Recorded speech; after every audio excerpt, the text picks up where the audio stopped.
읽는 습관을 기르시면 글의 흐름을 끝까지 놓치지 않고 유기적으로 독해하는 것이 가능해집니다. 안녕하세요. 국어 5등급 국포자가 수능에서 1등급 받은 비법을 공개하는 채널 국어 행동강령입니다.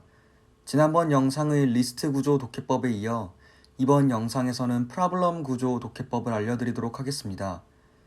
이 영상을 끝까지 보는 것만으로도 수능날 평가원을 무찌르는 데 도움이 되는 도구 하나를 얻어가실 수 있을 것입니다.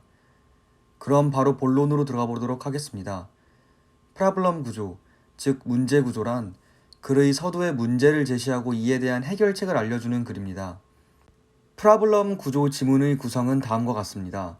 우선 서두에서 무엇이 문제인지를 제시하고 왜 이런 문제가 발생했는지 문제의 원인을 알려줍니다. 이후 해결책이 나오고 마지막으로 이 해결책이 문제를 어떻게 해결해 주는지 설명해 주는 구조를 취합니다. 결론부터 말씀드리면 해결책이 문제와 무엇이 달라 문제를 어떻게 해결해 주는지 파악하는 것이 프라블럼 구조의 출제 포인트입니다. 이렇게만 말씀드리면 이해가 잘 안 가실 테니까 2011 수능 배열 연결 리스트 지문을 제가 어떻게 읽는지 보여드리면서 좀 더 구체적으로 설명드리겠습니다. 첫 번째 줄부터 소프트웨어 개발에서 자료 관리를 위한 구조로 배열과 연결 리스트가 흔히 사용된다며 두 대상에 대해 소개하고 있습니다. 이후 포인터라는 용어를 깔아둔 후 1문단이 간단하게 마무리됩니다. 서두에서는 주로 무엇에 대해 쓸지 암시해주는 경우가 많습니다. 따라서 글의 초반부를 읽을 때 앞으로 글이 어떤 방향으로 흘러갈지를 추측해보는 습관을 갖는 것이 좋습니다.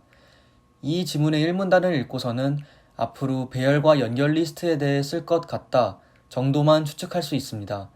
그럼 다음 문단으로 넘어가서 계속 읽어보겠습니다. 이 문단은 첫 문단에서 소개했던 배열과 연결 리스트 중 배열에 대한 설명으로 시작됩니다. 앞서 1문단에서 배열과 연결 리스트를 동등하게 소개했으므로 이 문단이 배열에 대한 내용이라면 병렬적으로 3문단에서는 연결 리스트에 관한 내용을 써주지 않을까 생각해보면서 배열 파트를 읽어보겠습니다. 배열은 물리적으로 연속된 저장소를 사용합니다. 그림 1과 같이 자료의 논리적 순서와 실제 저장 순서가 일치하도록 자료가 저장된다고 합니다. 예를 들어 그림 1과 같이 가나다 순으로 자료를 저장하는 것이 논리적 순서라면 실제 저장 순서도 백두, 설악, 지리, 한라가 되게 논리적 순서와 실제 저장 순서가 일치하도록 저장하는 것입니다. 이처럼 지문에서 예시가 나온다면 반드시 예시를 활용하여 지문의 내용을 이해하고 넘어가야 합니다. 다시 지문으로 돌아보면 자료의 논리적 순서와 실제 저장 순서가 일치하므로 원하는 자료의 논리적인 순서만 알면 바로 접근하여 읽기와 쓰기를 할 수 있다는 배열의 장점에 대해 소개합니다. 하지만 그림 1에서 자료 지리를 삭제하려면 한라를 한 칸 당겨야 하고 가나다 순에 따라 소백을 삽입하려면 지리부터 한 칸씩 밀어야 하므로 삽입하거나 삭제하는 자료의 순번이 빠를수록 나머지 자료의 저장열 시간이 늘어난다는 문제가 있습니다. 지문을 읽다가 지금과 같이 문제가 등장한다면 우선 프라블럼 구조 지문임을 인식하고 해당 문장을 다시 집중하여 읽으면서 무엇이 문제인지를 정확히 파악해야 합니다. 그리고 문제의 원인이 무엇인지도 반드시 확인하고 넘어가야 합니다.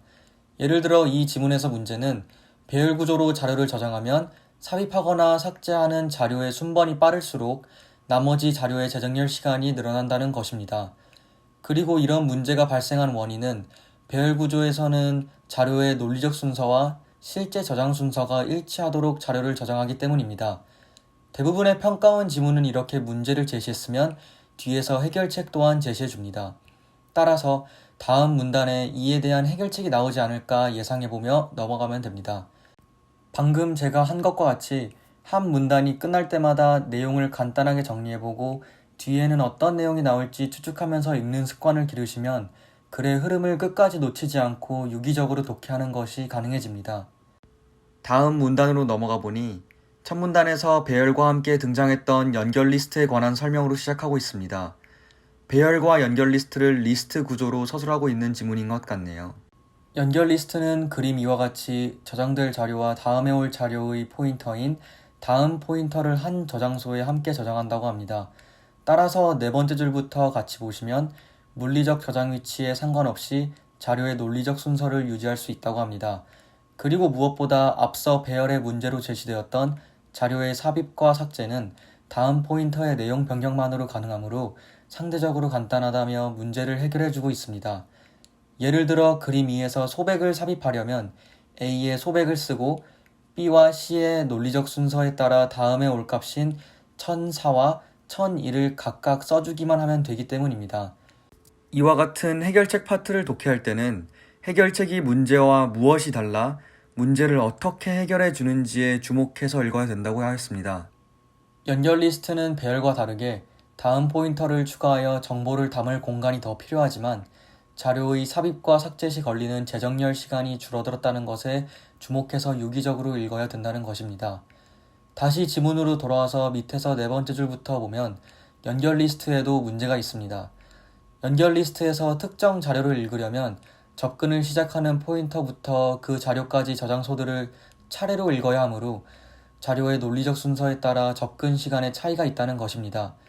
이와 같이 문제가 여러 개 등장하는 지문도 있으니 참고하시기 바랍니다.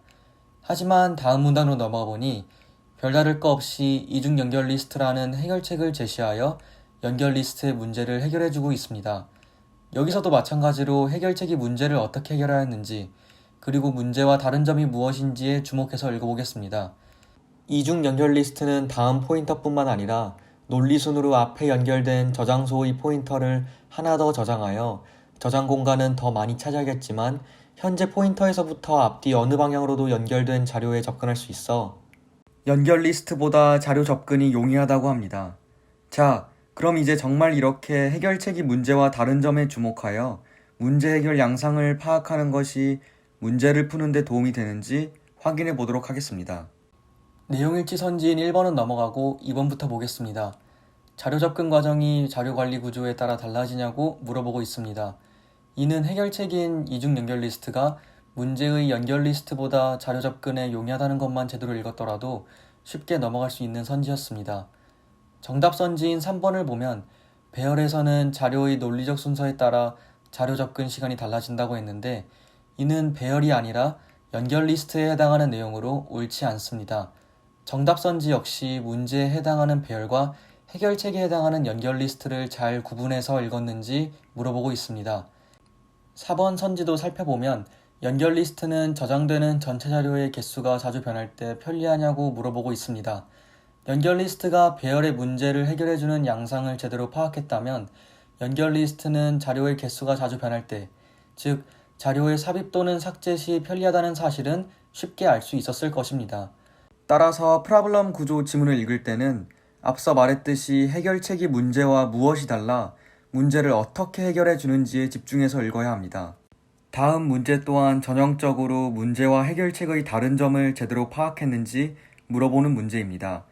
여기서 기억은 배열, 니은은 연결 리스트, 디귿은 이중 연결 리스트입니다. 보기에서 자료를 메모리에 저장한 다음 읽기, 삽입, 삭제를 동일 횟수만큼 실행하였다는 것을 읽었을 때 문제 해결 양상, 그리고 해결책이 문제와 다른 점에 주목하여 읽은 학생은 머릿속에 연결 리스트는 배열에 비해 삽입, 삭제 시 걸리는 시간이 짧고 이중 연결 리스트는 연결 리스트에 비해 읽기에 걸리는 시간이 짧다. 그리고 배열에서 연결 리스트, 이중 연결 리스트로 갈수록 포인터가 추가되므로 메모리 사용량이 많아진다는 것을 바로 떠올릴 수 있습니다. 그 후에는 1번과 같이 자신이 떠올린 것과 일치하는 선지를 골라주기만 하면 됩니다. 이처럼 문제를 풀 때 선지를 보고 지문에서 찾아서 푸는 것이 아니라 지문 독해 시 미리 출제 포인트에 집중해서 읽은 후 선지를 선택하는 방향으로 풀어야 합니다. 오늘 영상은 어떠셨나요? 이해가 잘 되셨나요? 비문학을 어려워하시는 수험생분들께 많은 도움이 되었으면 좋겠습니다. 그럼 다음 영상에서는 퀘스천 구조 지문의 특성과 독해법에 관한 내용으로 찾아뵙겠습니다. 감사합니다.